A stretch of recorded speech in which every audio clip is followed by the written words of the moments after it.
Hello students.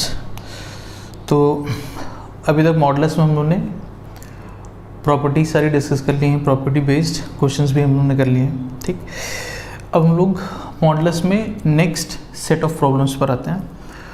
तो इसको हम लोग एक एग्जांपल से पहले सीखते हैं, है ना। जैसे सपोज हम एक क्वेश्चन लिखते हैं,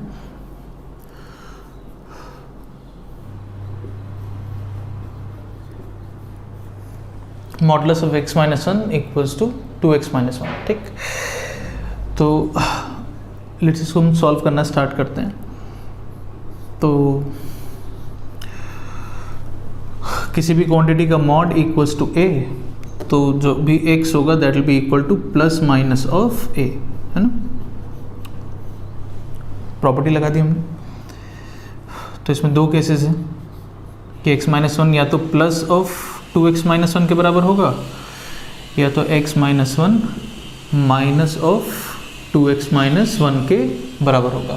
ठीक, तो इसको सॉल्व करते हैं। माइनस 1 कैंसिल आउट हो जाएगा, x equals to 2x, terms एक साइड क्रिएट कर लीजिए, minus x equals to 0 which implies x equals to 0। ठीक, दूसरा केस देखते हैं, x minus 1 equals to minus 2x plus 1,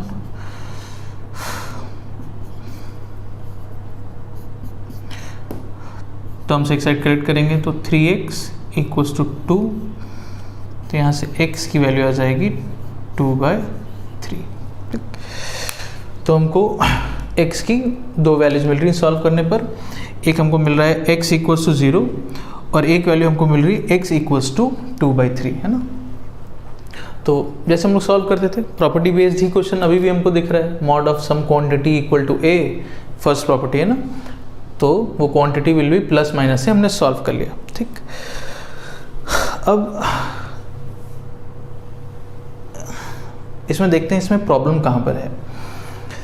अब जो भी हमको सॉल्व करके x मिल रहा है, ऑब्वियसली ये x ओरिजिनल इक्वेशन को सेटिस्फाई करना चाहिए। भाई आप इस इक्वेशन को सॉल्व करके कह रहे हैं इसका सॉल्यूशन है x equal to 0, x equal to 2/3, तो ऑब्वियसली ये जो भी आंसर है ये इस ओरिजिनल इक्वेशन को सेटिस्फाई करना चाहिए। चलिए एक बार पहले 2/3 पुट करके देखते हैं कि क्या 2/3 सेटिस्फाई कर रहा है। Modulus of 2/3 minus 1 2x minus 1, ये कितना हो जाएगा, मॉडुलस ऑफ माइनस 1/3, एंड ये कितना हो जाएगा 1/3, तो मॉडुलस ऑफ माइनस 1/3 1/3 हो जाएगा। तो हम देख रहे हैं कि ये वाली वैल्यू हमने x इक्वल्स टू 2/3 पुट करके देखा, तो ये वैल्यू सेटिस्फाई कर रही है इक्वेशन को, LHS RHS सेम आ रहा है। ठीक, तो इससे हमको प्रॉब्लम नहीं है। दूसरा देखते हैं x इक्वल्स टू 0 को पुट करते हैं। तो जैसे ही आप x इक्वल्स टू 0 पुट करेंगे तो मॉडुलस के अंदर आ जाएगा -1 और इधर आ जाएगा -1। अच्छा, -1 का मॉडुलस कितना हो जाएगा, 1 हो जाएगा। अब 1 इज इक्वल टू -1, ऑब्वियसली ये स्टेटमेंट सही नहीं, मतलब x इक्वल टू 0 हमारी इक्वेशन को सेटिस्फाई नहीं कर रहा है, LHS RHS इक्वल नहीं आया। तो अब x इक्वल टू 0 यहाँ पर सॉल्यूशन का पार्ट नहीं हो सकता।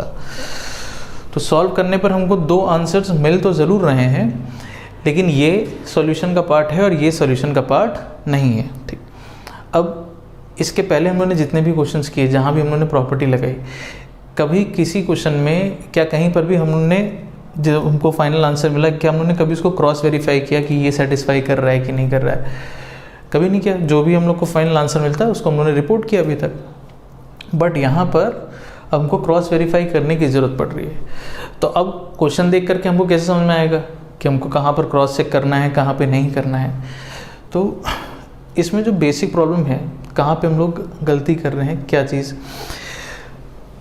जो हम लोग ने फर्स्ट डे डिस्कस किया था प्रॉपर्टी में, कि जब भी हम प्रॉपर्टी लगाते हैं, जैसे हम बोलते हैं कि mod of x equals to a, चाहे greater than equal to a, less than equal to a, जो भी प्रॉपर्टीज़ हैं, या हमने बोला कि मॉड ऑफ x a से b के बीच में लाई करेगा, तो ये a b ये जो भी है, ये वाली बात हम लोगों ने ऑलरेडी डिस्कस करी है कि हम प्रॉपर्टी तभी लगा सकते हैं जब ये वाली क्वांटिटी हमको पता हो पॉजिटिव है।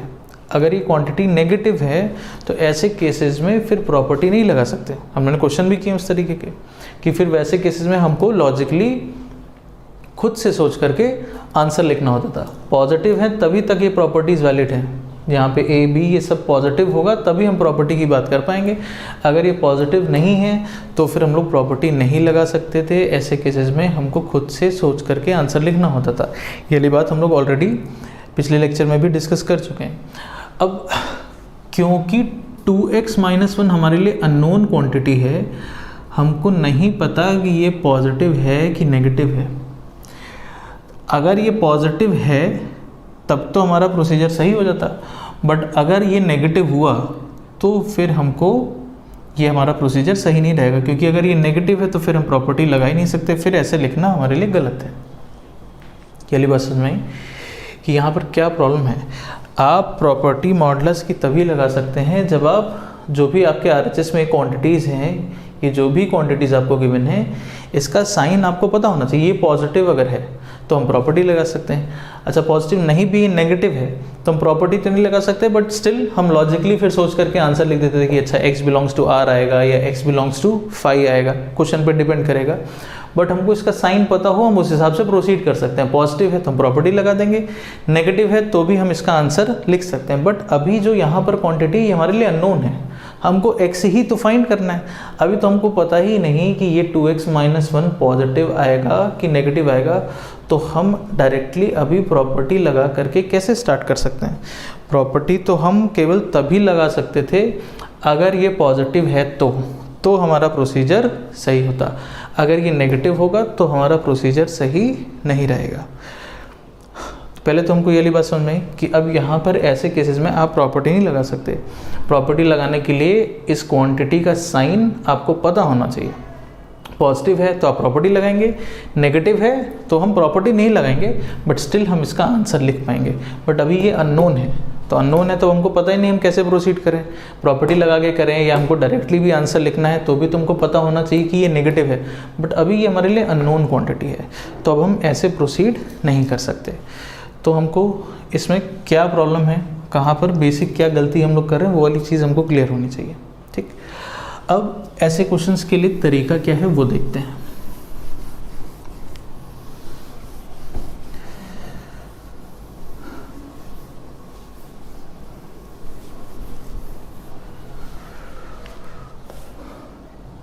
क्वेश्चन है modulus of x - 1 equals to 2x - 1। ठीक, अब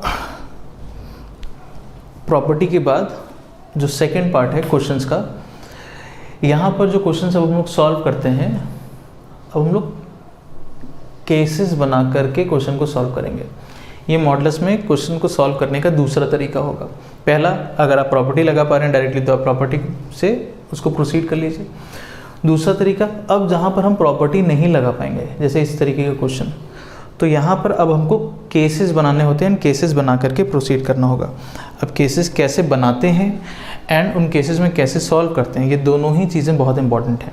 ठीक, तो हम लोग चलेंगे मॉडुलस की बेसिक डेफिनेशन पर। जब हमने फर्स्ट डे मॉडुलस डिस्कस किया था तो हम लोगों ने मॉडुलस की मैथमेटिकल डेफिनेशन लिखी थी कुछ इस तरह से, अगर आपको याद हो तो, कि मॉडुलस ऑफ x की वैल्यू x के बराबर ही हो जाएगी अगर x greater than equal to 0 है, और अगर x नेगेटिव है तो मॉडुलस x को हम -x लिखेंगे। ये मॉडुलस की मैथमेटिकल डेफिनेशन थी, ये हम लोगों ने फर्स्ट डे डिस्कस किया था, है ना। तो अब हम लोग इस डेफिनेशन को यूज़ करते हुए केसेस बनाते हैं। कैसे, है ना, क्वेश्चन देखते हैं तो समझ में आएगा। जैसे क्या है, मॉडुलस को ओपन करने के लिए, अगर आप यहाँ से मॉडुलस ओपन करना चाहते हैं, इसको सिंप्लीफाई करना चाहते हैं, तो इसके लिए दो तरीके हैं, डिपेंडिंग अपॉन कि मॉडुलस के अंदर की क्वांटिटी कैसी है। अगर ये पॉजिटिव है तो आप सीधे सीधे मॉड हटा सकते हैं, आप मॉड ऑफ x को x लिख दीजिए। अगर अंदर की क्वांटिटी नेगेटिव है तो अब जब हम यहाँ से मॉड हटाएंगे तो इस मॉड x को हम कैसे लिखेंगे, -x, ऐसे। तो अब हम क्या करते हैं, इसको देखते हुए केस बनाते हैं। कहने का मतलब, हम पहला केस बना रहे हैं कि मॉडुलस के अंदर की जो क्वांटिटी है अगर ये पॉजिटिव है तो क्या होगा। ठीक, आपको हमेशा जो केसेस बनाने होंगे, अब वो मॉडुलस के अंदर की जो क्वांटिटी है इसको देखते हुए हम हमेशा केसेस बनाएंगे कि ये अगर पॉजिटिव है तो हम मॉडुलस को कैसे लिख सकते हैं, ये अगर नेगेटिव है तो अब हम इसको कैसे लिख रहे हैं। तो अगर ये क्वांटिटी पॉजिटिव है तो हम क्या कर सकते हैं, क्योंकि अब हमने इस केस में इसको पॉजिटिव मान लिया है, तो अब अगर ये पॉजिटिव है तो हम यहाँ से मॉडुलस सीधे हटा सकते हैं। इसको थोड़ी देर के लिए आप कुछ y कह दीजिए, तो आपने y को पॉजिटिव मान लिया है, तो अगर y पॉजिटिव हो गया तो मॉडुलस ऑफ y को आप सिंपली y लिख सकते हैं। बेसिक डेफिनेशन यूज़ कर रहे हैं, क्लियर होना चाहिए। मॉडुलस के अंदर की क्वांटिटी अगर पॉजिटिव है तब आप मॉडुलस x को सिंपली x लिख सकते हैं। कहने का मतलब ऐसे याद रखिए, मॉडुलस के अंदर की क्वांटिटी पॉजिटिव है तो आप सीधे मॉड हटा सकते हैं। मॉडुलस के अंदर की क्वांटिटी अगर नेगेटिव हुई तो अब जब हम मॉड हटाएंगे, अब हम अगर यहाँ से मॉड हटाएंगे तो हम मॉड x को लिखेंगे -x। तो पहला केस हमने क्या बनाया, हमने मॉडुलस के अंदर की क्वांटिटी को पॉजिटिव माना है, तो पॉजिटिव माना है तो हम यहाँ से सीधे मॉडुलस हटा सकते हैं। Cancelled out, -1 both side cancelled out, x equals to 2x। Again terms एक साइड कलेक्ट करेंगे तो -x इक्वल्स टू 0, यानी कि x इक्वल्स टू 0। ठीक, अब एक बार पूरा सॉल्व करते हैं तब इस पे आते हैं। दूसरा केस भी बनाते हैं।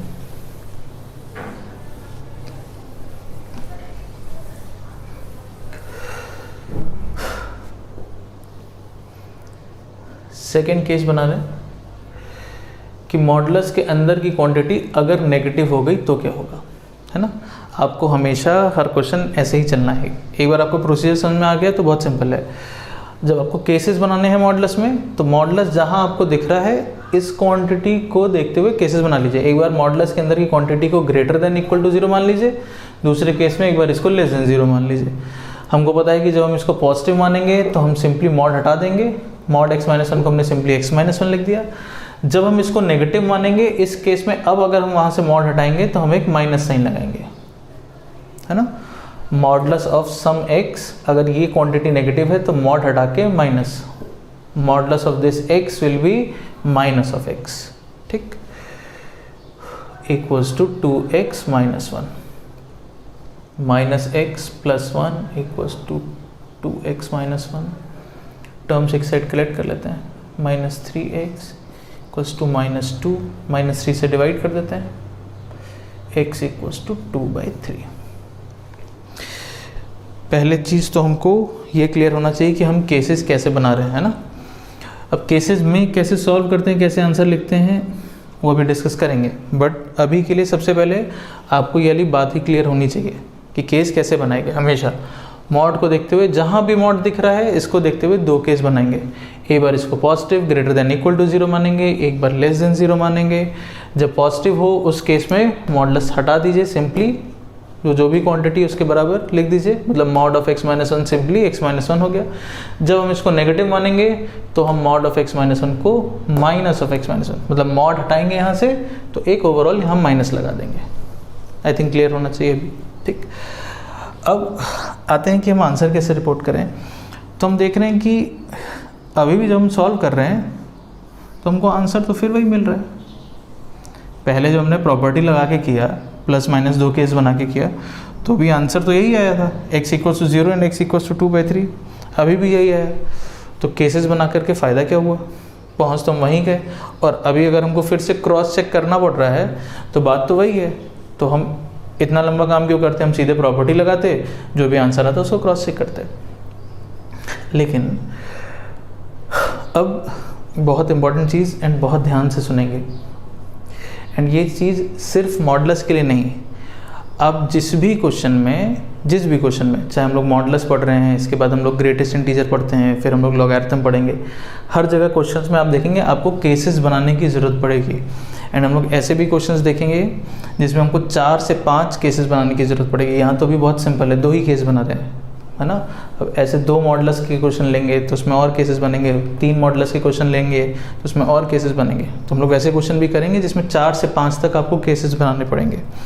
अब क्या चीज़ इंपॉर्टेंट है, जब भी आप केसेस बनाते हैं, सिर्फ मॉडुलस के लिए नहीं बोल रहा हूँ, जहाँ पर किसी भी क्वेश्चन में जब भी आप केस बनाते हैं तो अब आपको किस चीज़ का ध्यान रखना है, एंड उसका रीज़न भी हमको समझ में आना चाहिए कि हम ऐसा क्यों बोल रहे हैं। आपने एक इनिशियल कंडीशन अज्यूम करी है भाई, आपने जो सॉल्व किया है इसके लिए आपने कुछ अज्यूम किया ना पहले, भाई आपने माना है कि x-1 पॉजिटिव है तो ऐसा होगा। ठीक, आप जब भी केस बनाएंगे तो आप ऑब्वियसली कुछ एक इनिशियल कंडीशन लेके चल रहे होंगे। आप किसी को पॉजिटिव मान रहे होंगे, किसी को नेगेटिव, जो भी आपका केस होगा। तो आप जब भी केस बनाएंगे तो आप ऑब्वियसली कुछ एक इनिशियल कंडीशन मानते हुए प्रोसीड कर रहे हैं, ठीक। अब उस केस में जब आपने प्रोसीड किया और सॉल्व करके जो आंसर आया, आपको उस आंसर का अपनी इनिशियल कंडीशन के साथ हमेशा लेना होगा इंटरसेक्शन। कहने का मतलब कि जो केस अभी हमने बनाया था ये यहीं पे जाके ख़त्म नहीं हुआ। अभी ये हमारा क्वेश्चन यहीं पे ख़त्म नहीं हो गया, अभी इसमें एक काम हमको और करना था। जो भी हमारा सॉल्व करके आंसर आया है, इस आंसर का हमको इनिशियल कंडीशन के साथ इंटरसेक्शन लेना होगा। यहाँ पे भी अभी ये ख़त्म नहीं हुआ। हमारा जो भी आंसर हमको मिला है, आंसर का हमको हमेशा इनिशियल कंडीशन के साथ लेना होगा इंटरसेक्शन, ठीक। अब पहले देखते हैं इंटरसेक्शन क्या आ रहा है, फिर उसके बाद देखते हैं इंटरसेक्शन क्यों। जब आप कह रहे हैं x - 1 greater than equal to 0, तो इसका मतलब क्या हो गया, x greater than equal to 1, है ना। इसको मैं ऐसे लिख सकते हैं, this implies x is greater than equal to 1, ठीक। तो इंटरसेक्शन लेना है, तो आपकी इनिशियल कंडीशन है x is greater than equal to 1, ये वाला इंटरवल पूरा, ठीक। और आंसर में आपको मिल रहा है यहाँ की एक वैल्यू x इक्वल टू 0, ये वैल्यू। अब ये एक वैल्यू है, सिंगल एक वैल्यू है, और ये इंटरवल है। क्या कुछ कॉमन आएगा इसमें? क्या इसमें इस वैल्यू में कुछ कॉमन आएगा? तो क्या इसका हमको इंटरसेक्शन मिला? क्या कोई ऐसा x है जो दोनों को सेटिस्फाई करे, इसको भी एंड इस कंडीशन को भी? नहीं। तो इसमें जब हम इंटरसेक्शन लेंगे तो हमको मिलेगा x बिलोंग्स टू 5। एक बार इसमें भी देखते हैं। इनिशियल कंडीशन क्या है, इसको आप लिख सकते हैं x is less than 1। Number line पे कहीं पे 1 है, आपने इनिशियल कंडीशन बनाई है x इज लेस देन 1। अब ये सारी बात तो हम लोग समझते होंगे, बहुत दिनों से हम लोग डिस्कस करते आ रहे हैं कैसे नंबर लाइन पे हम बनाते हैं, कैसे यूनियन इंटरसेक्शन देखते हैं। x is less than 1 and solve करके हमको मिला है x इक्वल टू 2/3। 2/3 1 से छोटी वैल्यू है, ठीक। तो ये एक सिंगल वैल्यू हमको मिली, ठीक। अब ये इंटरवल है पूरा, जिसमें माइनस इन्फिनाइट से 1 तक, ओपन 1 तक सारी वैल्यू है, और एक सिंगल वैल्यू है 2/3। तो क्या इसमें और इसमें कुछ कॉमन है? क्या इस सेट में कुछ कॉमन है? क्या कोई ऐसा x है जो इसमें भी है भी है ना? 2/3, ये 2/3 इसमें भी है और 2/3 इस वाले सेट में भी आएगा। तो जब आप इसका इंटरसेक्शन लेंगे तो आपको x की एक वैल्यू मिलेगी 2/3। अब बात आती है कि इंटरसेक्शन क्यों लिया गया। अभी भी हमारा काम ख़त्म नहीं हुआ है, अभी भी हमको फाइनल आंसर के लिए अभी हम लोग एक स्टेप और आगे जाएंगे, बट अभी पहले ये डिस्कस कर लेते हैं कि क्यों इंटरसेक्शन लेने की ज़रूरत है, ठीक। आपने जब कोई केस बनाया ना, बहुत ध्यान से सुनेंगे, है ना इसको, क्योंकि केसेस की ज़रूरत अब इसके ऑनवर्ड्स हम लोग ऑलमोस्ट जितने क्वेश्चन करेंगे सब में कहीं ना कहीं केसेस बनाने की ज़रूरत पड़ेगी। एंड मैं फिर से बोल रहा हूँ कि ऐसे भी क्वेश्चंस होंगे जिसमें आपको 4 से 5 तक केसेस बनाने की ज़रूरत होगी। तो केसेस कैसे बनाते हैं वो समझना ज़रूरी, उस केसेस में कैसे सॉल्व कर रहे हैं वो भी समझना ज़रूरी है। एंड हमको कुछ याद नहीं रखना है, हमको हर एक चीज़ कंसेप्ट वाइज क्लियर होनी चाहिए कि भाई अगर ऐसा किया गया है तो क्यों किया गया, इसके पीछे क्या मैथमेटिकल या लॉजिकल रीज़न है ना। जब हम केसेस बना के सॉल्व कर रहे हैं, जैसे हमने एक इनिशियल कंडीशन मान ली, तो आपने माना कि भाई x - 1 greater than equal to 0, या इसको यूँ कह लीजिए आपने माना x is greater than equal to 1, है ना। इसको हम रीअरेंज कर सकते हैं, 1 को इधर ले जाए। तो आप जो सॉल्व कर रहे हैं, आप ये मानते हुए सॉल्व कर रहे हैं कि x जो है भाई वो 1 से बड़ा है। आप x को 1 से बड़ा मानते हुए सॉल्व कर रहे हैं, ठीक। और सॉल्व करके मान लीजिए कोई ऐसी वैल्यू आई जो कि 1 से बड़ी नहीं, जो कि 1 से छोटी है। जैसे यहाँ पर हमको सॉल्व करके 0 मिला, हमने माना था कि x 1 से बड़ा होगा तो ऐसा होगा, ठीक। अब जो आंसर हमको मिला ये हमारी इनिशियल कंडीशन को सेटिस्फाई या जस्टिफाई करना चाहिए ना भाई। हम इसी कंडीशन के अंडर ही सॉल्व कर रहे हैं, हम ये मानते हुए चल रहे हैं कि भाई x 1 से बड़ा है तो ऐसा होगा। तो फाइनली आंसर में आप वही वैल्यूज़ ही तो एक्सेप्ट कर पाएंगे जो कि 1 से बड़ी है, जो कि आपके इनिशियल कंडीशन को सेटिस्फाई करें। आपने कुछ एक x अज्यूम कर लिया, आपने कोई एक इनिशियल कंडीशन ली, फिर आपने सॉल्व किया, तो ऑब्वियसली जो आंसर आना चाहिए हमारा वो इनिशियल कंडीशन को सेटिस्फाई तो करना चाहिए ना, वो उसको जस्टिफाई करना चाहिए। अगर ऐसा कोई x है जिसके लिए हमारी इनिशियल कंडीशन ही मान लीजिए होल्ड नहीं कर रही है, तो क्या ऐसे x को हम आंसर में रिपोर्ट करना चाहिए हमको? नहीं, ऑब्वियसली नहीं करना चाहिए। भाई जो भी हमको x मिल रहा है वो अंडर दिस कंडीशन मिल रहा है, हम x को 1 से बड़ा मान करके सॉल्व कर रहे हैं। अब हमको मान लीजिए x की वैल्यू मिल गई -1, तो क्या हम -1 इस केस में क्या हमको -1 को आंसर में रिपोर्ट करना चाहिए था? नहीं, क्योंकि -1 के लिए तो हमारी इनिशियल कंडीशन ही होल्ड नहीं कर रही है। तो ठीक है, हमको सॉल्व करके कुछ x मिला, बट जो भी x मिला वो सीधे हमारा आंसर नहीं होगा। अब हमको वो x देखना होगा जो आंसर का तो पार्ट हो, आंसर तो जो आ रहा है वो तो हो, बट साथ ही साथ वो इनिशियल कंडीशन को भी सेटिस्फाई करे। कहने का मतलब आप केवल अब वही x यहाँ पर फाइनली इस केस में लिख पाएंगे जो आपका आंसर तो हो, है ना, सॉल्व करके जो आ रहा है उसका पार्ट तो वो हो, लेकिन साथ ही साथ इनिशियल कंडीशन का भी पार्ट हो। कहने का मतलब वही x जो आंसर को भी सेटिस्फाई करे एंड इनिशियल कंडीशन को भी सेटिस्फाई करे। कहने का मतलब ऐसा x जो कि आंसर में एंड इनिशियल कंडीशन में कॉमन हो। फिर से जब हम इनिशियल कंडीशन लेकर के चल रहे हैं तो जो भी हमारा आंसर आएगा उसमें से ऑब्वियसली हम केवल वही x आंसर में रिपोर्ट कर सकते हैं जो कि इनिशियल कंडीशन को भी सेटिस्फाई करे, क्योंकि आप ये कंडीशन लेकर के सॉल्व कर रहे हैं और आंसर ऐसा आया जिसके लिए कंडीशन ही वैलिड नहीं रहेगी, तो आपको तो पूरा केस खत्म हो गया ना, फिर तो ये वॉइड हो गया। भाई आपका केस वैलिड ही नहीं रहा, ऐसा x आ गया जो कि इस कंडीशन को ही सेटिस्फाई नहीं कर रहा है, तो आपका केस इनवैलिड हो गया ना यार। तो ऑब्वियसली हम वही x आंसर में लिख पाएंगे जो ठीक है भाई सॉल्व करके कुछ हमारा आंसर हमको मिल रहा होगा, तो आंसर का तो पार्ट होना ही चाहिए, बट साथ ही साथ वो जो भी आंसर्स आ रहे हैं वो इनिशियल कंडीशन को भी सेटिस्फाई करे, वो हमको देखना होगा। कहने का मतलब अब हम केवल वही x ले पाएंगे जो कि आंसर का तो पार्ट हो, इस केस का जो भी सॉल्व करने पे आंसर आया उसका तो पार्ट हो, लेकिन साथ ही साथ इनिशियल कंडीशन का भी पार्ट हो। कहने का मतलब कॉमन x जो आंसर में भी हो लेकिन साथ ही साथ वो इनिशियल कंडीशन को भी सेटिस्फाई करे। तो कॉमन x ऑब्वियसली हम कैसे देखते हैं? इंटरसेक्शन से। तो इसलिए ज़रूरी है कि सॉल्व करके जो भी हमको मिले उसका हम इनिशियल कंडीशन के साथ इंटरसेक्शन ज़रूर से लें। अगर आप इंटरसेक्शन नहीं लेंगे तो आप गलती करेंगे, इंटरसेक्शन लेना ज़रूरी है। इस केस का फाइनल आंसर, इस केस का, अभी हम क्वेश्चन का नहीं बोल रहे हैं, इस केस का फाइनल आंसर वही होगा जो आंसर का इनिशियल कंडीशन के साथ इंटरसेक्शन लेने के बाद आएगा, जो कि इस केस में मिला है 5। ये वाली बात क्लियर हुई अभी? ठीक, तो आपको हमेशा ये चीज़ दिमाग में रखना है कि अब हम जब भी किसी भी क्वेश्चन में कहीं पर भी केस बनाएंगे ना, इनिशियली, क्योंकि अभी नया हम लोग ने सीखा है ये चीज़, तो इनिशियली क्वेश्चन में कहीं कहीं भूल जाते हैं, गलती करते हैं ना, बहुत ध्यान रखेंगे, फिर आपको आदत हो जाएगी, फिर गलती नहीं करेंगे जब बहुत सारे क्वेश्चन आप कर लेंगे। आप जब भी केस बनाइए, सॉल्व करिए, जो भी आंसर आए सॉल्व करने पर इनिशियल कंडीशन के साथ फटाफट इंटरसेक्शन लीजिए, तब उसके बाद उसको रिपोर्ट करिए। ठीक, ओके, ये वाली बात यहाँ भी क्लियर होगी। जो भी हमारा सॉल्व करके आएगा इसका हम इनिशियल कंडीशन के साथ इंटरसेक्शन लेंगे। इंटरसेक्शन लेने पर अब हमको फर्स्ट केस के लिए आंसर मिल गया, सेकंड केस के लिए आंसर मिल गया। ओके, तो अब ये इंटरसेक्शन वाली बात एक बार हमको क्लियर होगी। अब जो 2 केसेस हम बना रहे हैं, अब चाहे हम 2 बनाएंगे, चाहे क्वेश्चन में हमको 3 केसेस की ज़रूरत पड़ेगी या 4 या 5, अब जितने भी केसेस बनाएंगे, जितने भी केसेस, उन केसेस का जो फाइनल आंसर है, जैसे इस केस का फाइनल आंसर इंटरसेक्शन लेने के बाद ही आया, इस केस का फाइनल आंसर इंटरसेक्शन लेने के बाद ही आया। अब जो फाइनल आंसर होगा केसेस का, उनका आपको आपस में करना होगा यूनियन,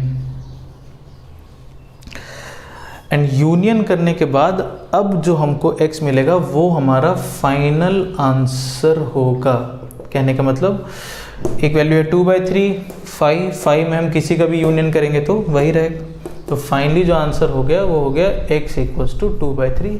या अगर आप इसको सेट फॉर्म में लिखना चाहते हैं तो आप ऐसे लिख सकते हैं x belongs to the set 2/3 ऐसे। अब यूनियन वाली बात, पहली चीज़ तो ये, जब केसेस बनाएंगे आप सॉल्व करेंगे, सॉल्व करके जो भी आएगा उसका आपको इनिशियल कंडीशन के साथ लेना होगा इंटरसेक्शन।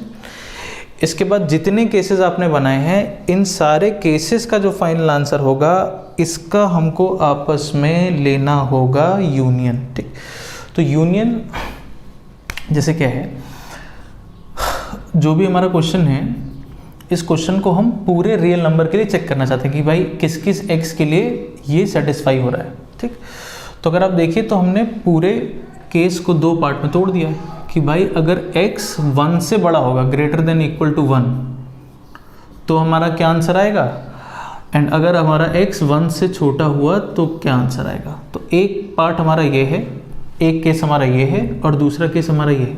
ठीक, तो अब ये जो क्वेश्चन है, इसको हम कंप्लीट नंबर लाइन के लिए चेक करना चाहते थे। भाई हम देखना चाहते थे कि ऐसा कौन कौन सा x हो सकता है जो कि इसको सेटिस्फाई कर रहा है। तो क्या इस पार्ट में कोई ऐसा x है जो इसको सेटिस्फाई कर रहा है कि नहीं, फिर इस पार्ट का कोई x है जो इसको सेटिस्फाई कर रहा है कि नहीं। अब हमको यहाँ पे मान लीजिए कुछ x मिले, यहाँ पे कुछ x मिले। ठीक, तो हम फाइनली इन सब का आपस में क्या करेंगे, यूनियन करेंगे। भाई हमने क्या किया, पूरे नंबर लाइन को यहाँ पे दो पार्ट में ब्रेक कर दिया। हमने बोला अगर x 1 से छोटा है, x 1 से छोटा ये अलग है, तो देखा जाए क्या क्या आंसर आ सकता है। x अगर 1 से बड़ा हुआ, ग्रेटर देन इक्वल टू 1, तो देखा जाए क्या क्या आंसर आ सकता है। एंड मान लीजिए अब हमको यहाँ पर कुछ x मिल गए, यहाँ पर कुछ x हमको मिल गए, तो जब हम फाइनल आंसर लिखेंगे, मान लीजिए यहाँ पर हमको x की वैल्यू कुछ मिल गई 2, 5 एंड 6 आंसर में आ गई। लेस देन 1 के लिए भी मान लीजिए हमको -2, 0 दो वैल्यूज मिल गई। तो हमसे ओवरऑल अगर पूछें कि चलिए बताइए इस पूरे क्वेश्चन को कौन कौन सा x सेटिस्फाई कर रहा है, तो आप क्या कहेंगे, भाई -2 भी कर रहा है, 0 भी कर रहा है, 2 भी कर रहा है, 5 भी कर रहा है, 6 भी कर रहा है। आप इनका यूनियन ही तो करेंगे। नहीं समझे कि फिर से एक बार मैं एक्सप्लेन करते हैं। हमको ऑब्जर्व करना था कि भाई कौन कौन सा x है जो कि इसको सेटिस्फाई करेगा। ठीक, तो -∞ से +∞ तक कोई भी वैल्यू हो सकती है, बहुत सारे x हो सकते हैं जो कि इसको सेटिस्फाई करें। तो हमने दो केस बना लिए, मतलब हमने ओवरऑल अपने क्वेश्चन को दो पार्ट में तोड़ दिया। मैं बोला एक बार x अगर 1 से बड़ा है तो चेक किया जाए कौन कौन से x हमको मिल रहे हैं, फिर x अगर 1 से छोटा है तो एक बार चेक किया जाए कि क्या क्या x हमको मिल रहे हैं। मान लीजिए फॉर एग्जाम्पल, जब आपने x लेस देन 1 के लिए सॉल्व किया तो आपको मिल गया आंसर कि भाई -2 और 0 आपकी इक्वेशन को सेटिस्फाई कर रहा है। फिर जब हमने इस पार्ट के लिए सॉल्व किया जब, तो मान लीजिए हमको 2, 5 एंड 6 ये x मिल गया कि भाई 1 से बड़े के लिए ये x होगा जो इक्वेशन को सेटिस्फाई कर रहा है, और 1 से छोटे में ये दोनों x हैं जो कि इस इक्वेशन को सेटिस्फाई कर रहा है। तो अब हम आपसे पूछें कि चलिए बताइए वो कौन कौन से x होते जो आपकी गिवन इक्वेशन को सेटिस्फाई कर रहा है। तो हम क्या कहते हैं, -2 भी कर रहा है, 0 भी कर रहा है, 2 भी कर रहा है, 5 भी कर रहा है, 6 भी कर रहा है। तो कहने का मतलब ऑब्वियसली यहाँ पे जो भी x मिल रहा है और यहाँ पे जो भी x मिल रहा है, इन दोनों का हम क्या करते, यूनियन करते, तब तो जा कर के हम कह पाते हैं कि हाँ ये वो टोटल सारे के सारे x हैं जो कि हमारी इक्वेशन को सेटिस्फाई कर रहा है। भाई कुछ आंसर आपको इस पार्ट में मिलता, कुछ आंसर आपको इस पार्ट में मिलता, तो ओवरऑल आंसर आपका क्या होता, जो भी x यहाँ मिले हैं जो इक्वेशन को सेटिस्फाई कर रहे हैं, एंड जो भी x आपको यहाँ मिले हैं, ये सारे के सारे ही ओवरऑल आंसर हो गए ना। भाई ये भी सेटिस्फाई कर रहा है, ये भी कर रहा है, ये भी कर रहा है, ये भी कर रहा है, ये भी कर रहा है, तो हम ऑब्वियसली इन सारी वैल्यूज़ का आपस में क्या करते हैं, यूनियन करते हैं, है ना। तो एक बार ओवरऑल हम फिर से बोल देते हैं, जब भी केसेस बनाएंगे, एंड अभी हम लोग बहुत सारे क्वेश्चंस करेंगे इस तरीके के, जब भी हम लोग केसेस बनाएंगे, जो भी केस में सॉल्व करके आएगा उसका इनिशियल कंडीशन के साथ इंटरसेक्शन, एंड उसके बाद जितने केसेस बने हैं उनका जो फाइनल आंसर होगा उन सबका लास्ट में यूनियन, तो हमको फाइनल आंसर मिलेगा। तो ये हम कहीं पर भी केस बनाए, चाहे मॉडुलस होगा, चाहे लॉग होगा, चाहे ग्रेटेस्ट इंटीजर फंक्शन हम लोग पढ़ेंगे, केसेस में सॉल्व करने का तरीका यही रहेगा हर जगह। ठीक, मॉडुलस में केस बनाने का क्या तरीका है वो भी अब आपको क्लियर होना चाहिए। इसको देखते हुए, मॉडुलस के अंदर की क्वांटिटी को देखते हुए दो केस बनाएंगे, एक बार इसको पॉजिटिव, एक बार नेगेटिव। ठीक, चलिए कुछ क्वेश्चंस और देखते हैं।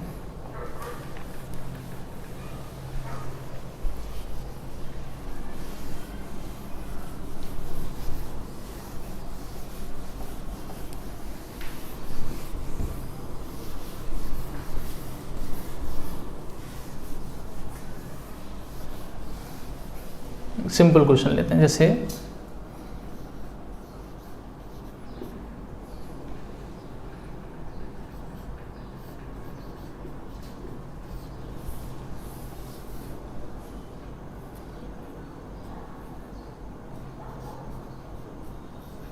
सिंपल एक क्वाड्रेटिक है ना।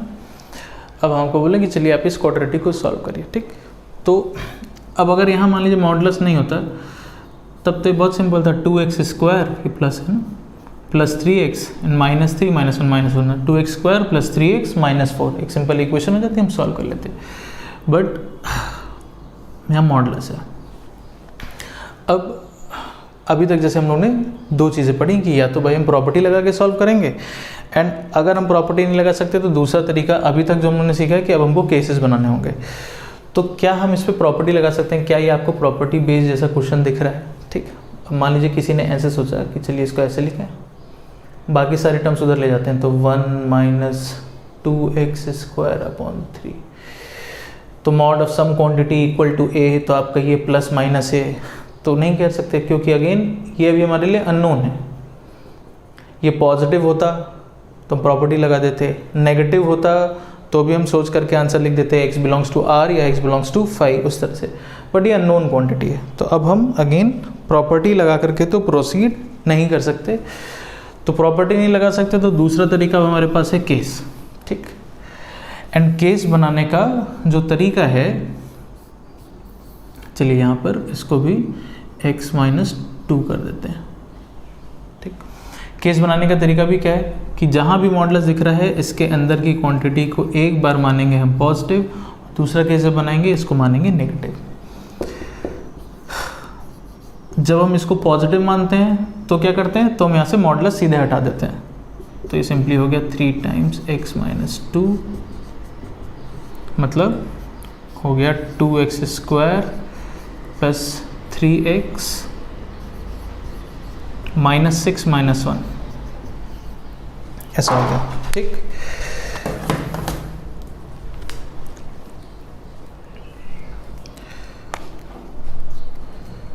अब सिंपल क्वाड्रेटिक है, इसको सॉल्व कर लिया जाए, आंसर रिपोर्ट किया जाए।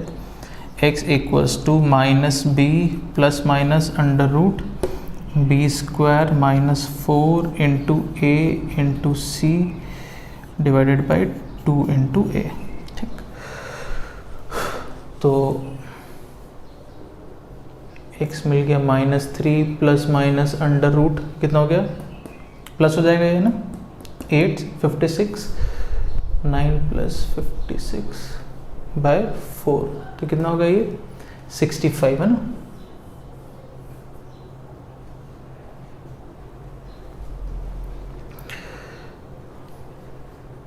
दो वैल्यूज हैं, एक -3 प्लस √65/4, एक -3 माइनस √65/4, ठीक।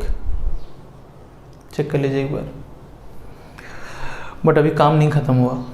अब जो हमारा आंसर आया है इसका हमको इनिशियल कंडीशन के साथ इंटरसेक्शन लेना होगा। तो इनिशियल कंडीशन क्या है, इसको भी सिंप्लीफाई कर लेते हैं थोड़ा। इनिशियल कंडीशन है कि x is greater than equal to 2। तो अब ऑब्वियसली इस केस के फाइनल आंसर में हम वही x लिख पाएंगे जो कि 2 से बिगर वैल्यू है। अच्छा, अब इसको हम कैसे देखें, तो इसकी अप्रॉक्सीमेट वैल्यू देख लेते हैं केवल, जैसे √65। तुमको पता है कि √64 होता 8 हो जाता, तो इसको आप अप्रॉक्सीमेटली 8 मान सकते हैं, अप्रॉक्सीमेट वैल्यू। तो 8 - 3 5/4 अप्रॉक्सीमेट वैल्यू लिख रहे हैं ना, -3 - 8 तो -11/4 अप्रॉक्सीमेट वैल्यू। x क्या होना चाहिए था, 2 से बड़ा होना चाहिए था। इनिशियल कंडीशन है, क्या ये वैल्यू 2 से बड़ी है, नहीं। क्या ये वैल्यू 2 से बड़ी है, नहीं।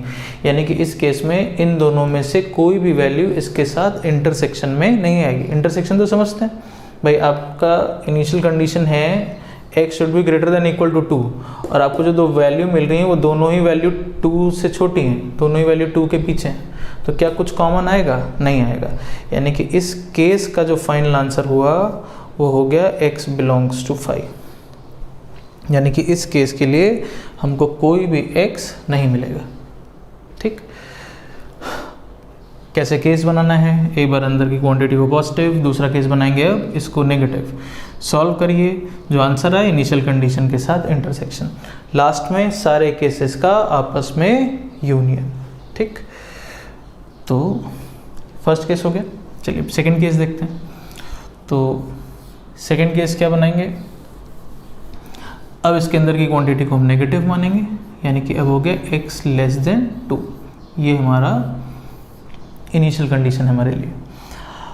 अब जब हम इस केस में सॉल्व करेंगे तो क्या होगा, तो जब भी हम नेगेटिव मानते हैं मॉड के अंदर की क्वांटिटी को तो हम कैसे बोलते थे कि अब जब आप इसको नेगेटिव मानते हैं तो अब जब आप मॉड यहाँ से हटाएंगे तो आप क्या लगाएंगे, माइनस साइन। मॉड के अंदर की क्वांटिटी नेगेटिव है तो मॉड एक्स को कैसे लिखे थे माइनस ऑफ एक्स, है ना। तो अगर ये नेगेटिव है तो अब जब यहाँ से मॉड हटाएंगे तो ओवरऑल यहाँ पर एक माइनस, तो बाहर प्लस है, एक माइनस लगाएंगे तो अब यहाँ पे ओवरऑल ऐसे माइनस आ जाएगा, ठीक। तो अब क्या इक्वेशन हो जाएगी, 2x स्क्वायर माइनस 3x कितना हो गया, 6 माइनस 1, ठीक।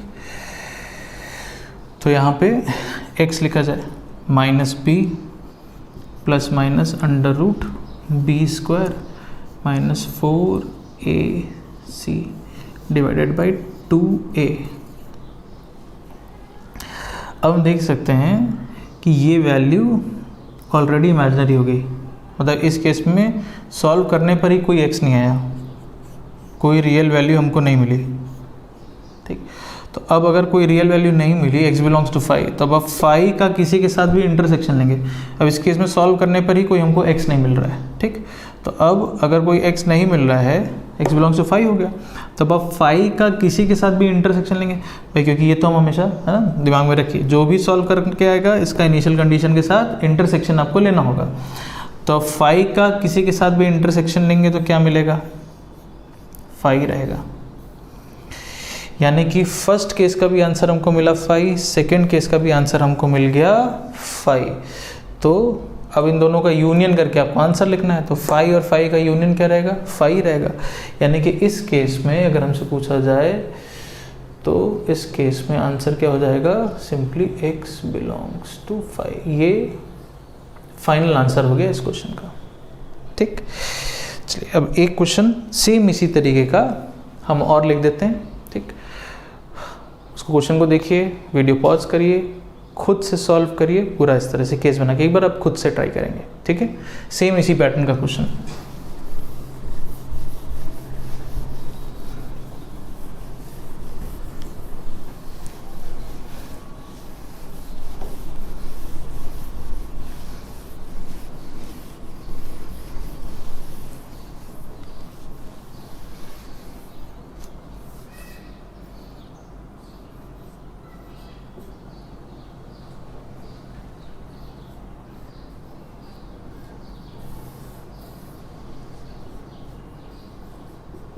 सिंपल क्वेश्चन है ये जो क्वेश्चन है, सिंपल क्वेश्चन है ना, बट जैसे बताया है एक बार बिल्कुल वैसे ही केसेस बना करके प्रोसीड करिए, ठीक है। मॉड के अंदर की क्वांटिटी को एक बार पॉजिटिव एक बार नेगेटिव, जो भी सॉल्व करके आए उसका इंटरसेक्शन प्रोसीड करिए। वीडियो पॉज करिए, खुद से ट्राई करिए, ठीक।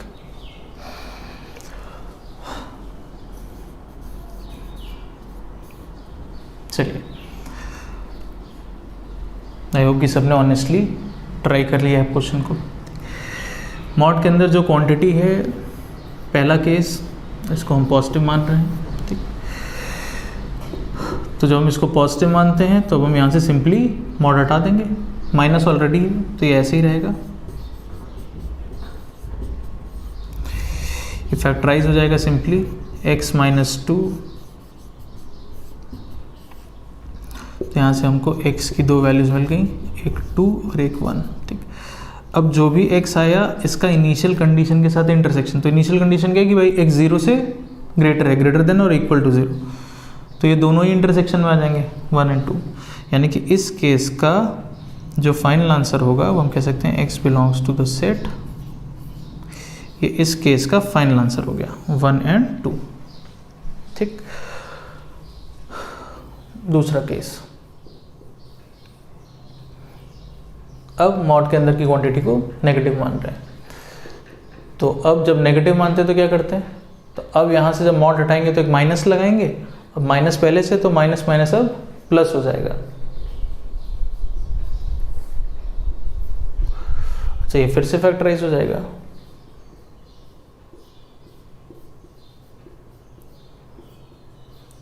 तो यहाँ से हमको x की दो वैल्यू मिलेगी, एक -2 एक -1।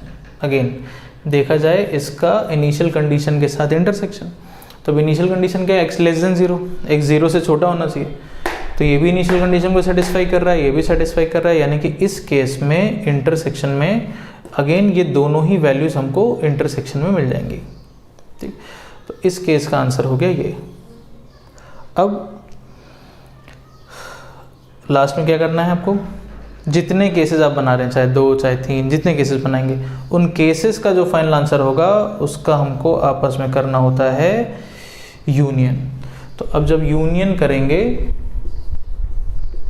तो क्या आंसर होगा, क्या क्या x अब हमको मिलेगा, 1 मिलेगा, 2 मिलेगा, -1 एंड -2, ये फाइनल आंसर हो गया।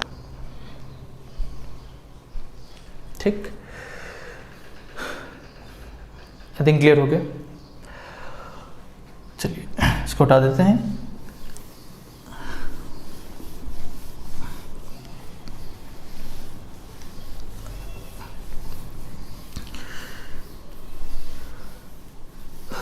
अब क्या है कि इस क्वेश्चन का एक ऑल्टरनेट प्रोसीजर भी है। ठीक, हर क्वेश्चन में हम ऐसा वाला काम नहीं कर पाएंगे जो अब करने जा रहे हैं। इस क्वेश्चन में हम कर सकते हैं, इसलिए इसको भी हम ऑब्जर्व कर लेते हैं, ये भी एक तरीका है।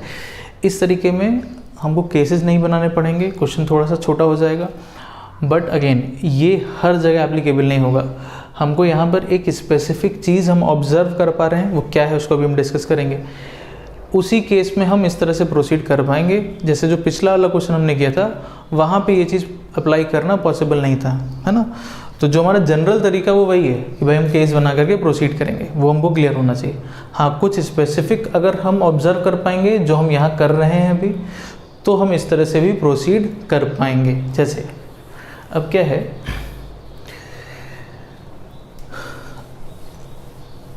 हम आपसे बोलें कि x का स्क्वायर एंड मॉड x का स्क्वायर, क्या ये दोनों एक ही चीज़ हैं? आप x का स्क्वायर लिखिए या मॉड x का स्क्वायर लिखिए, क्या हर x के लिए ये दोनों हमेशा इक्वल आएगा? जैसे हम आपसे बोलेंगे चलिए 3 का स्क्वायर लिखिए, हम बोले नहीं, पहले 3 का मॉड ले लीजिए अब स्क्वायर करिए, कोई फ़र्क पड़ेगा? 3 स्क्वायर 9, मॉड ऑफ 3 भी 3 हो गया, 3 स्क्वायर 9 ही रहेगा। अच्छा चलिए मान लीजिए किसी ने बोला -3 लेते हैं, तो आप -3 का स्क्वायर करिए, या आप -3 का पहले मॉडुलस ले लीजिए अब स्क्वायर करिए, क्या फ़र्क पड़ा? ये भी 9 हो गया, -3 का मॉडुलस 3 बन जाएगा, 3 का स्क्वायर फिर 9 आ गया। ठीक, कहने का मतलब x चाहे पॉजिटिव हो चाहे नेगेटिव हो, एक्स स्क्वायर को हम चाहें तो मॉड ऑफ एक्स स्क्वायर लिख सकते हैं, क्योंकि दोनों की वैल्यू हमेशा सेम ही आएगी, इससे फ़र्क नहीं पड़ता। आप चाहे सीधे स्क्वायर कर लीजिए या पहले आप मॉडुलस लेकर के उसको पॉजिटिव बना के तब स्क्वायर करिए। भाई स्क्वायर कर रहे हैं तो वैसे भी पॉजिटिव आ ही जाएगा, आप पहले पॉजिटिव बना लिए तब स्क्वायर किए, उससे फाइनल आंसर में क्या फ़र्क पड़ेगा। तो हम एक्स स्क्वायर को चाहें तो मॉड एक्स स्क्वायर लिख सकते हैं। तो हमने क्या किया, ध्यान से ऑब्जर्व करेंगे क्या कर रहे हैं। इस एक्स स्क्वायर को हमने मॉड एक्स स्क्वायर लिख दिया।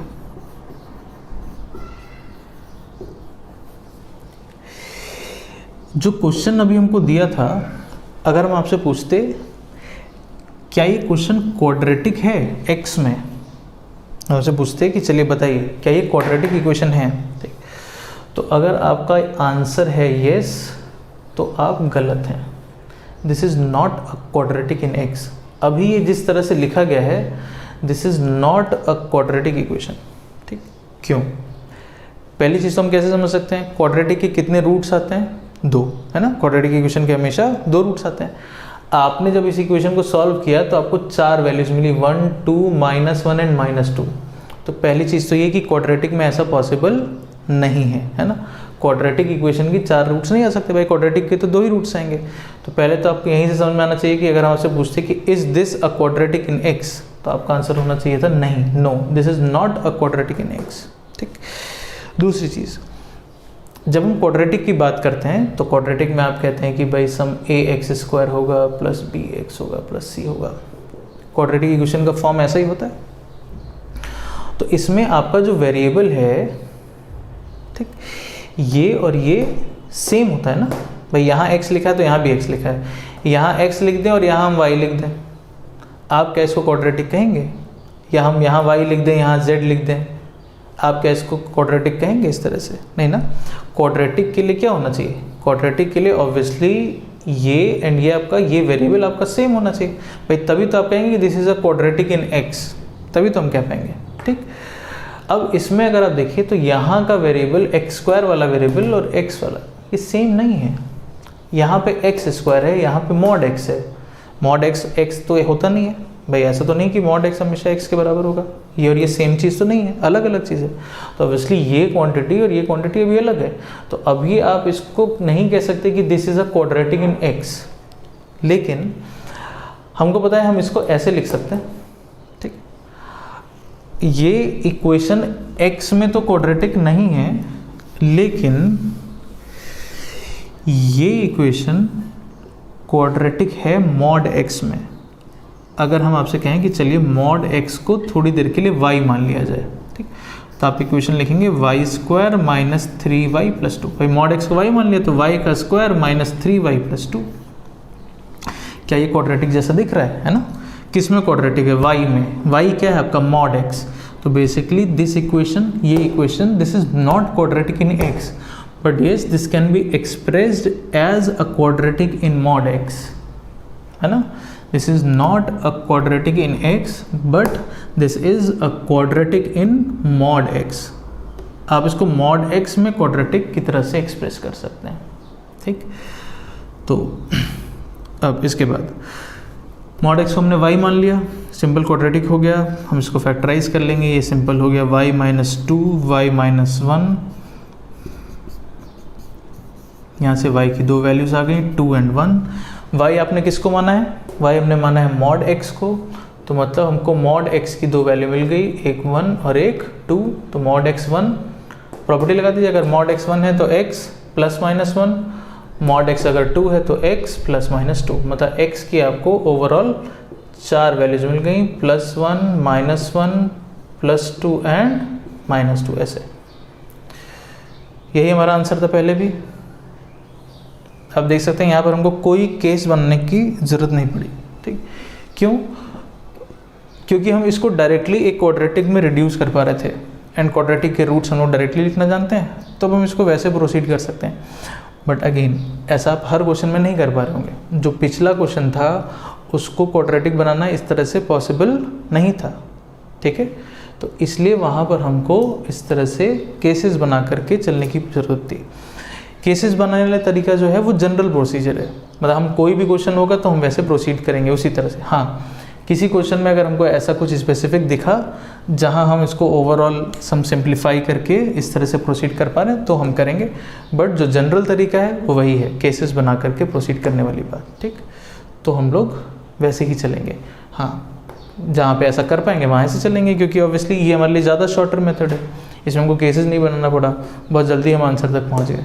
तो जहाँ पर ऐसा पॉसिबल होगा वैसे चलेंगे, बट हमको केसेस वाली बात वो ज़्यादा इंपॉर्टेंट है, वो हमको क्लियर होना चाहिए। केसेस कैसे बनाते हैं, यूनियन कब लेते हैं, इंटरसेक्शन कब लेते हैं, वो सारी चीज़। ठीक है, ओके।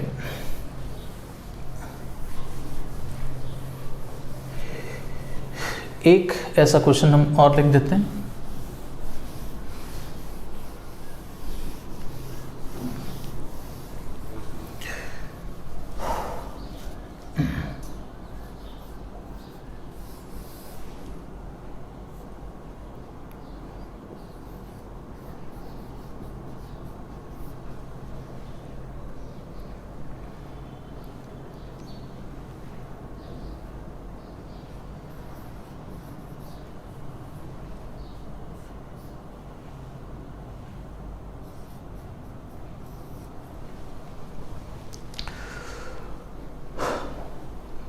चलिए इसको प्रोसीड करिए, यहीं पे पॉज कर दीजिए वीडियो को, क्वेश्चन नोट करिए, पॉज करिए, खुद से ट्राई करिए।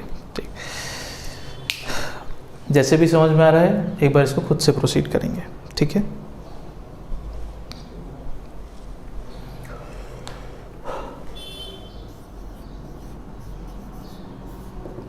चलिए देखते हैं।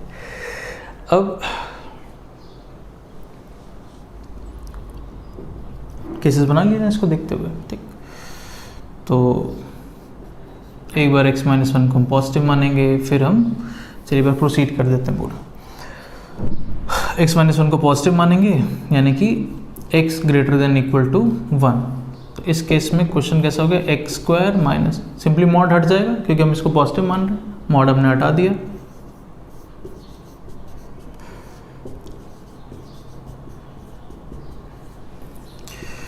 तो ये हो गया एक्स स्क्वायर माइनस 2x, एक और minus 2x, minus 4x plus 2 plus 5, x equals to minus B plus minus under root B square minus 4 into a into c. Again हम देख सकते हैं यहाँ पर हमको ये रियल वैल्यू नहीं मिल रही है, ठीक। तो x बिलोंग्स टू 5 हो गया। इसका अगर हम इनिशियल कंडीशन के साथ इंटरसेक्शन भी लेंगे 5 का, किसी के साथ भी इंटरसेक्शन आप लेंगे तो वो 5 ही आएगा, x बिलोंग्स टू 5 हो गया, ठीक। इसके बाद सेकेंड केस देखते हैं। ये पहला केस था।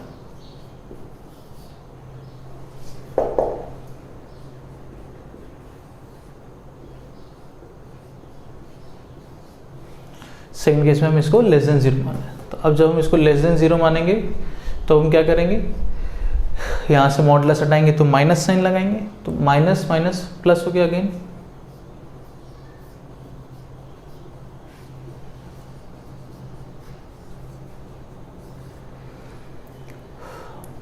X square plus 2x minus 2x cancel out, minus 2 and plus 5,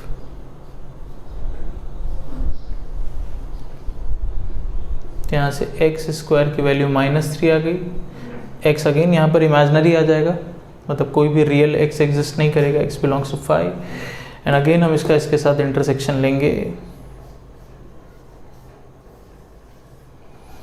इसका और इसका union, final answer 5।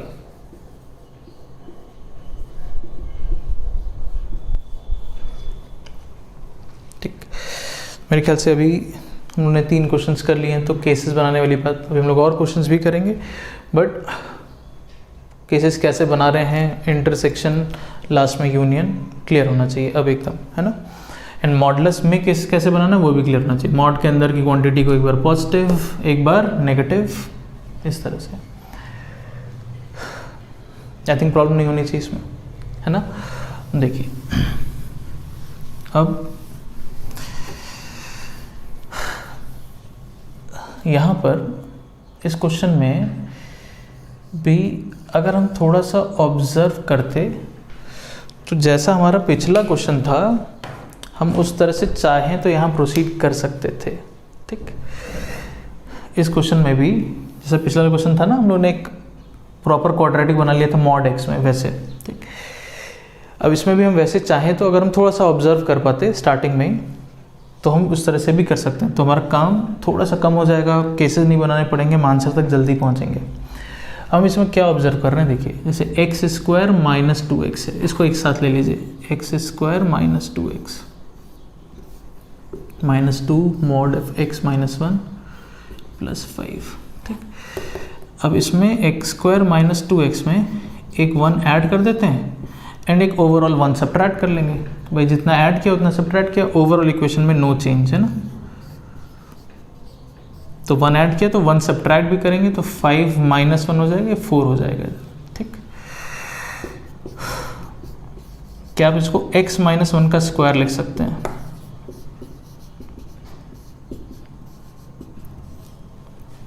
X square minus 2x plus 1, ठीक। अभी हम लोगों ने डिस्कस किया कि भाई हम किसी क्वांटिटी का स्क्वायर करें या उसका मॉड का स्क्वायर करें, एक ही बात है। तो हम चाहें तो इसको x माइनस 1 का स्क्वायर लिखें, चाहे तो हम इसको मॉड ऑफ x माइनस 1 का स्क्वायर लिखें।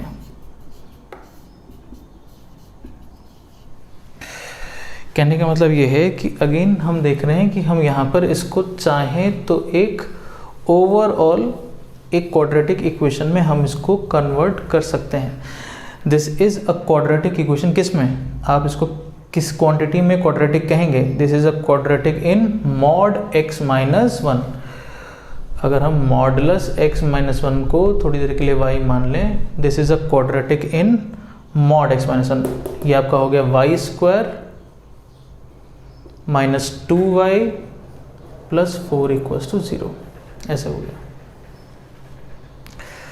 तो y की value minus B plus minus under root B square minus 4ac divided by 2 into A, imaginary आ गया, y बिलोंग्स टू 5, y यानी कि आपका mod of x minus 1 belongs to 5, मतलब ऐसा कोई x एग्जिस्ट नहीं कर रहा, मतलब x बिलोंग्स टू 5, वो सीधे आंसर मिल गया। अब हमको यहाँ पर केसेस बनाने की ज़रूरत नहीं पड़ी, है ना।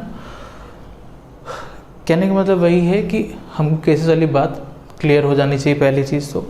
बट अगर हमको कहीं पर लगेगा कि नहीं इसको हम ओवरऑल कुछ सिंप्लीफाई कर सकते हैं, जैसे क्वाड्रेटिक वाले क्वेश्चन में जैसे हमको लग रहा है कि अगर हम इसको ओवरऑल किसी का क्वाड्रेटिक जैसा बना करके प्रोसीड कर सकते हैं तो ये हमारे लिए ज़्यादा आसान होगा। हाँ, बट वो ऑब्जर्वेशन होना चाहिए, हमको वो दिखना चाहिए कि भाई x स्क्वायर माइनस 2x है तो इसको हम x माइनस 1 का स्क्वायर बना पाएंगे, और यहाँ भी x माइनस 1 है, तो 2-3 स्टेप तक आप सोच पाएँ, है ना। तो अब जैसे क्वेश्चंस हम कर रहे हैं, ये सारी चीज़ें हम लोग ऑब्जर्व कर रहे हैं, तो अब जब क्वेश्चन हम लोग और देखेंगे इस तरीके के, तो हम लोग धीरे धीरे वो चीज़ खुद से भी ऑब्जर्व कर पाएंगे अब, है ना। क्लियर हो गया मेरे ख्याल से प्रोसीजर यहाँ पर, है ना। x minus 1 mod x minus 1 में क्वाड्रेटिक बना लीजिए, सीधे सॉल्व कर लीजिए। y आपका 5 हो गया, y आपने माना है मॉड x माइनस 1 को, तो y 5 हो गया मतलब मॉड x माइनस 1 आपका 5 हो गया, मॉड x माइनस 1 5 हो गया मतलब x आपका 5 हो गया, तो इसका फाइनल आंसर हो गया x बिलोंग्स टू 5। ठीक है, चलिए तो अभी आज का लेक्चर हम लोग इसको भी यहीं पे स्टॉप करेंगे। नेक्स्ट टर्न पर अगेन हम लोग अभी और क्वेश्चंस लेंगे इस तरीके के, क्वाड्रेटिक नहीं बट कुछ और क्वेश्चंस देखेंगे अभी इसी तरीके के, जिसमें हमको केसेस बना करके प्रोसीड करना होगा। ठीक है, चलिए, थैंक यू।